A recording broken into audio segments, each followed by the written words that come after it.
आरो मोनफ्रोमबो दफाखौ मावफुंनो थाखाय जोङो दुलाराय बर' फरायसा आफादा जोङो जेब्लासिम बिटिआर सुक्तिनि दफाफोरा मावफुंजाया बै समसिम जों जिराया होननानै जों खोथा होदों। नैबे बाथ्रानि भिडिअखौ नोंथांमोननि गेजेरावहाय आं दसे उनाव आबुङै होनो थांगासिनो दङ दे मानगोनां रायजो राजाफोर। जोबजासे नायजे भिडिअनि थांखिखौ निस्सय नोंथांमोना बुजि मोनगोन। बिनि सिगां दिनैनि बे गोदान बोसोर 2025नि गोसो गोरबोनिफ्राय गासैबो आंनि भिउवार्सफोरनिसिमहाय अननाय सिबिनायखौ बावहरबाय। आसा खालामो नोंथांमोननि बयनिबो थांखिया नैबे बोसोर गोदानाव फ्राय जाफुंजोबगोन बेखौ मिजिं थियो।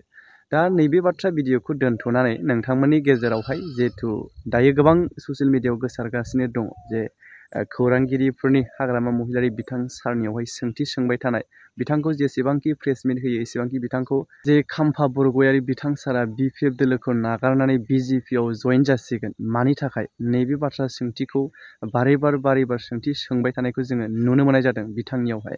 दा बिनि सोमोन्दै बिथां साराबो फोरमायथिगासिनो दङ।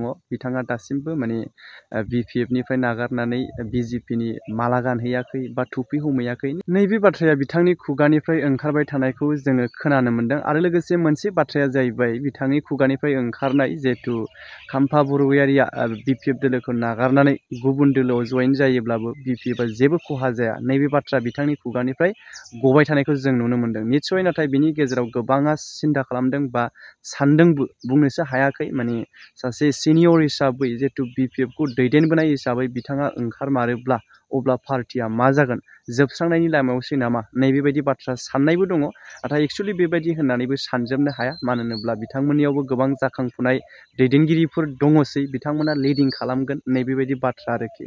गोलावथार बाथ्रा बुङा मानगोनां रायजो राजाफोर, बोसोर गोदान हिसाबै जाहाथे रावबो दैदेनगिरिफ्रा दिनैनि समावहाय गावजों गाव थेरा बेरा राजखान्थियारि बाथ्रा ओंखारलाया, जाहाथे सोरबाया सोरखौबा राजखान्थियारि एटाक खालामनानै दुखु होलायनाय दिनैनि बे गोदान बोसोर हिसाबै ना, नांगौबा गाबोननिफ्राय जेसेबां जावलायो जावसिलायबाय था, बुंलायबाय था, दान्थेलायबाय था, नाथाय दिनै बोसोर गोदान हिसाबै जों आसा खालामो दैदेनगिरिफोरनि खुगानिफ्राय रावनिफ्रायबो गाज्रि रोखोमै राव ओंखारनाय नङा होननानै। दा अब्ला नोंथांमोननि गेजेराव आंखौ जाय इन्ट्र' भिडिअ होदोंमोन, जिहेतु आबसुनिफ्राय गोख्रोङै मानगोनां बिथां सारा फोरमायथिदों जे बिटिआर सुक्तिया जुदि आबुङै जाफुङाब्ला मा जानो थांगासिनो दङ, बिथांमोना मा राहा लानो थांगासिनो बा जागासिनो दङ, नैबे भिडिअखौ नोंथांमोना फुल नायजोबनानै मोन्दांथि बायदि कमेन्ट खालाम। बिथांनि जे बाथ्रा बुंनायजों आरो नोंथांमोननि मोन्दांथिनि गेजेरजों कमेन्ट बक्सनि गेजेरजों फोरमायहरदो। अब्ला नोंथांमोना भिडिअखौ जोबजासे नायलांदो।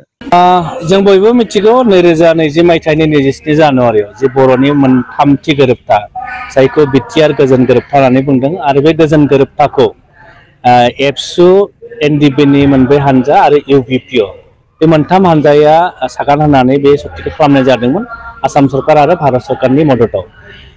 बिटिआर सुक्तिनि माखासे दफाया मावफुंजाबाय आरो माखासे दफाया दाबो मावफुंजानो आद्रा दङ। आरो बेखौनो दुलाराय बर' फरायसा आफादनि सागानजों जानाय हिसाबै दुलाराय बर' फरायसा आफादा बिटिआर सुक्तिनि जायफोर दफाया दाबो मावफुंजायाखै, बे मावफुंजायै आद्रा दफाखौ मावफुंनो थाखायनो जोङो आसाम सरकारखौ जोङो आसाम सरकारजों रायज्लायबाय थानाय जादों, भारत सरकारजोंबो रायज्लायबाय थानाय जादों। आरो मोनफ्रोमबो दफाखौ मावफुंनो थाखाय जोङो दुलाराय बर' फरायसा आफादा जोङो जेब्लासिम बिटिआर सुक्तिनि दफाफोरा मावफुंजाया बै समसिम जों जिराया होननानै जों खोथा होदों। आरो भारत सरकार आरो आसाम सरकाराबो जोंनो दुलाराय बर' फरायसा आफादनि खावलायनाय बायदि 2025 मायथाइनि गेजेरावनो आद्रा थानाय बिटिआर सुक्तिनि जेफोर मावफुंजायै दफाफोर दङ बेखौ मावफुंनो थाखाय बिथांमोना खोथा होदों। आरो जों सानो 2025 मायथाइनि गेजेरावनो बिटिआर सुक्तिनि आद्रा थानाय दफाफ्रा थाबैनो मावफुंजागोन होननानै जोंहा मोनसे दुलाराय बर' फरायसा जोङो आसा खालामो।